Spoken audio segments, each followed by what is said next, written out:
Ever since the very start of this channel, I've been teaching and telling you guys about using FiLMiC Pro when making your mobile films and videos. And while I still believe that FiLMiC Pro offers the best all-around functionality of any pro camera app out there, I realize that a lot of you are looking for a free alternative to FiLMiC Pro's subscription model. Enter the Blackmagic camera app. I believe this app is a great free alternative to FiLMiC Pro, and while it's not perfect and still has a little ways to go in terms of features and additions, I've decided to teach you guys about the Blackmagic camera app going forward. So without wasting any more time, here is an in-depth tutorial for the Blackmagic camera app. Enjoy. This is the Blackmagic camera app for iPhone. After downloading the app and giving permission for it to access your phone's pictures, microphone, and all that good stuff, be sure to turn the phone horizontally along with me so you can follow along with this tutorial. Let's take a look at the main interface, and I will go over each item and what they are and what they do. Then we will look into the more advanced settings afterwards. Starting at the top left of the screen, you will see the lens button. Once selected, a menu will open on the right side of the interface, allowing you to select which lens you would like to use. Be aware that depending on the lenses available on your device, certain settings may or may not be available with every lens. For this tutorial, I am using the iPhone 14 Pro Max, and you can see that the lenses available to me are the 13mm, the 24mm, the 77mm, and the front-facing camera. Just select the lens you want to use on the right side menu and it will be activated. For now, I'm going with the 24mm. Under the lens button, there is also a LUT indicator icon that shows you whether or not you have a LUT applied to the overall image, but we'll touch on that a bit later. Right next to the lens button, you will see the FPS button. This allows you to select the frame rate. Once the button is selected, a slider dial will appear on the right-hand side, allowing you to select your frame rate. In 4K, you can shoot up to 60 frames per second. But if you were to drop the image quality to 1080p, you could shoot up to 120 frames per second. For now, I will leave my settings at 24 FPS for a more cinematic look. Next, we see the shutter speed button. This will bring up a slider as well. You will notice that at the top of the slider is a lock button. You can tap this to lock your shutter speed in place. You can do this for any setting that has the lock option. I would recommend locking any settings that you have the option to while you are shooting. That way the camera isn't automatically adjusting things while you're recording. Using the 180-degree angle rule for shutter, I will set this to 148 to double my frame rate and lock it in place for right now. Next, you'll see the f-stop button. When using an iPhone, you cannot adjust your f-stop, so this setting is grayed out. In the top center, we have the timecode display, pretty self-explanatory. You can adjust this display in the settings to your liking. We'll look at that a little bit later. Next, we have the ISO button. The higher the ISO, the brighter the image, but you will also see more noise, so keep it as low as you can for cleaner images. I'm not really going to go into too much detail about the exposure triangle in this video, which is ISO, aperture, and shutter.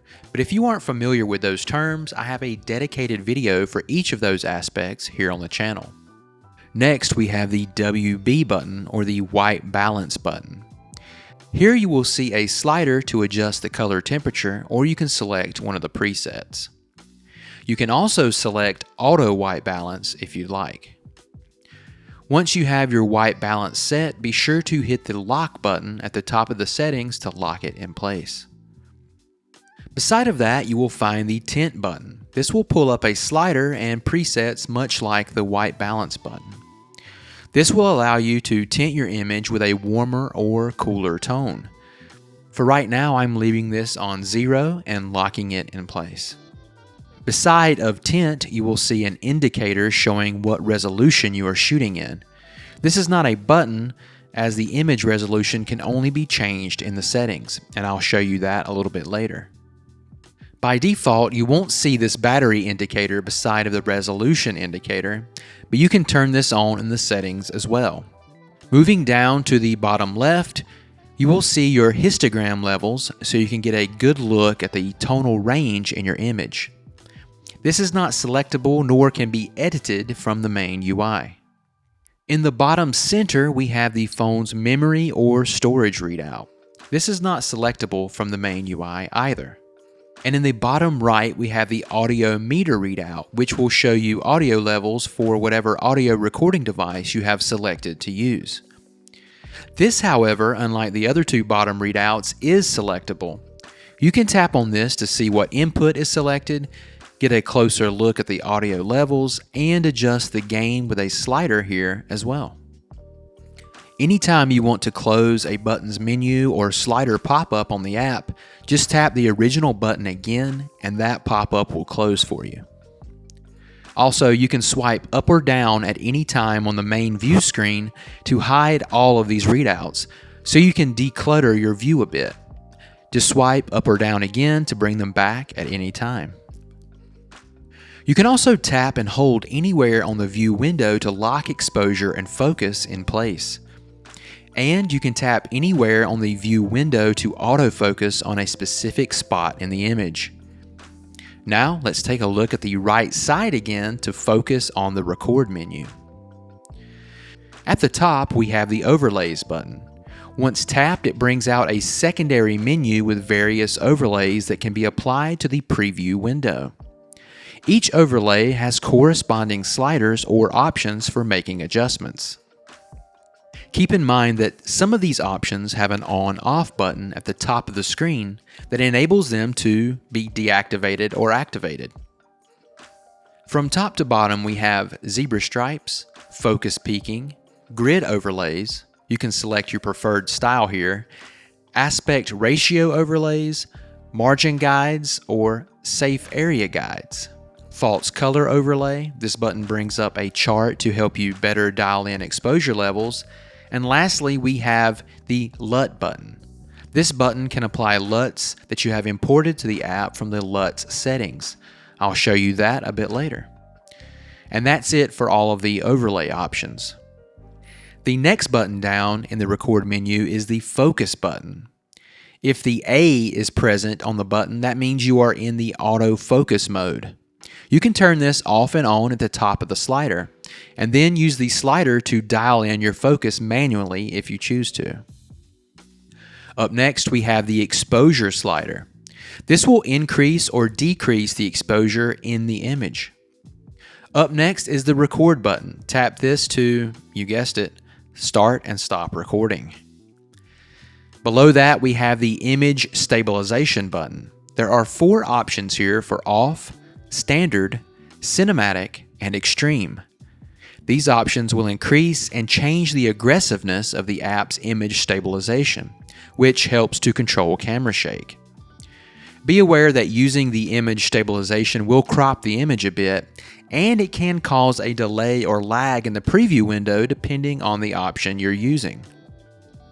Up next, we have the zoom options, which will zoom your image in. This is a digital zoom that is greatly going to reduce your image quality the closer you zoom in, so keep that in mind.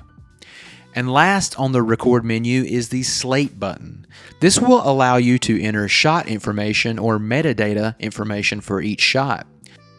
There are 2 pages of info that you can access and enter here by swiping left and right.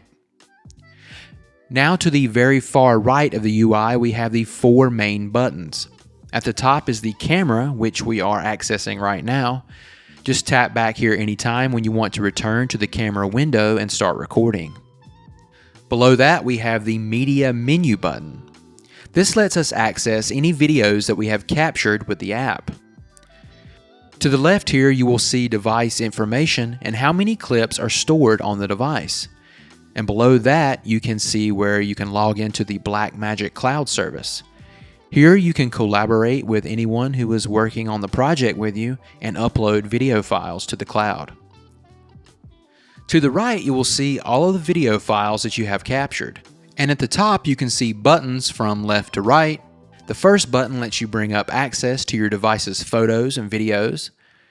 The next button lets you select multiple clips at once for deleting, uploading, or exporting. And the next button lets you sort and arrange your files according to what you like. The last button here is where you can sign up or sign in to the Blackmagic cloud service. Moving on, below the media button, we have the chat button. This is where you can log into the Blackmagic cloud and chat with anyone else you are collaborating with on any projects stored there. And below that is the very last button on the main UI, and this will lead us into an entire new menu with tons to go over, and that is the settings button. So let's select that and have a look. Okay, for the sake of time, I'm not going to go into too much depth on all of these settings, but each setting option here to the left will pull out a separate window to the right with everything pertaining to that option. Starting from the top, we have Record. Featured here are the codec settings, resolution options, color space, timecode display, a toggle for time-lapse recording, and below that, how often you would like to take an image if a time-lapse is turned on, and an option to get alerts if your device drops a frame while recording. Below that, we have the camera settings. Here we can enable vertical video, trigger a record indicator on and off with the beeper or flash, a toggle for using the volume button to trigger recording, a toggle for locking white balance while recording, shutter measurement settings for speed or angle. I prefer angle myself. An option for flicker-free shutter based on 50 Hz or 60 Hz. A lens correction toggle. Automatic anamorphic desqueeze for footage on and off if you're shooting with an anamorphic lens. A flip image option for SLR lens toggle. An orientation lock toggle. And a toggle to mirror the front-facing camera. Next, we have audio. We can select the audio source. You can change this if you have an external mic or recording device hooked up to your phone. You can select which microphone is used on your device. I would leave this on auto. You can select the audio format. You can switch the audio recording to stereo or mono, among others. You can change the audio sample rate, and you can adjust the audio metering here as well. Next, we have the monitor settings. Focus assist can be switched between peaking or colored lines, and you can change the focus assist color. You can change the guide's opacity settings, the guide's color. You can change the HDMI settings display. And then we have an on-off toggle for audio meters, histogram, storage status, upload status, and the battery indicator. You can turn this stuff off and on if you would like to declutter your monitor window. Next, we have media settings. You can select whether you want proxies or both proxies and originals uploaded. There's an auto upload toggle for your selected project, a toggle for enabling upload on Wi-Fi only, a selector for whether or not you would like your clips saved to your device's video folder, a toggle for saving location data, and an option for how you would like your file name conventions saved with your video files. Next, we have the LUTs options. Remember earlier where I showed you the LUTs button on the main UI? Here is where you can upload LUTs to view them while you're filming live. There is a toggle for displaying the LUT and LUT selection. Diving in here will give you options for importing new LUTs or exporting LUTs, and any LUTs you have imported will be selectable here. As you can see, we have the Apple Rec 709 LUT available as a default. Next, we have the Record LUT to Clip toggle. Selecting this will apply the LUT to your clip when saving it permanently. And then last, we have the Color Space tag, which I believe will add metadata for the output color space. Next, we have a very important setting, and that is presets. I'm so glad that they added this in. This, of course, will allow you to create presets with your current settings, so you don't have to set up everything every time you start to record and use the app. Here you will see your preset selections. Dive in here and you can save presets, import presets, and export presets. And of course, it will allow you to name them with a custom name as well. Below that, we have the accessories settings. Here you can set up any Bluetooth accessories you may be using. And there is an option for a nucleus wireless lens control as well. Below that, we have another place to log into the Blackmagic cloud service. We talked about that earlier. A reset button is below that. This will allow you to basically default the app back to its original settings if you made a mistake with something and you don't remember how to change it back. This can help you out with that. And then we have the About page. This, of course, will tell you which app version we're on. This is currently at 1.2.1. And there is a link here to learn more about the app on the Blackmagic Design's official website.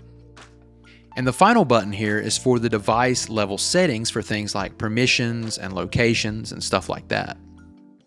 There's a lot to dive into, but I've been shooting with this app for about a week, and I think it's a great free alternative to FiLMiC Pro, and I look forward to using it, seeing what new features are added, and learning more about it in the weeks to come. So what do you guys think about the Blackmagic camera app? Let me know in the comments below. You know, using your mobile phone is a great way to create your first film, and I just released a new video dedicated to making your first film and a new ebook that's 100% free that you can check out by following this link right here. Thank you guys so much for watching. I am Ryan, this is Camp Films, and I will see you on the next one. Bye-bye.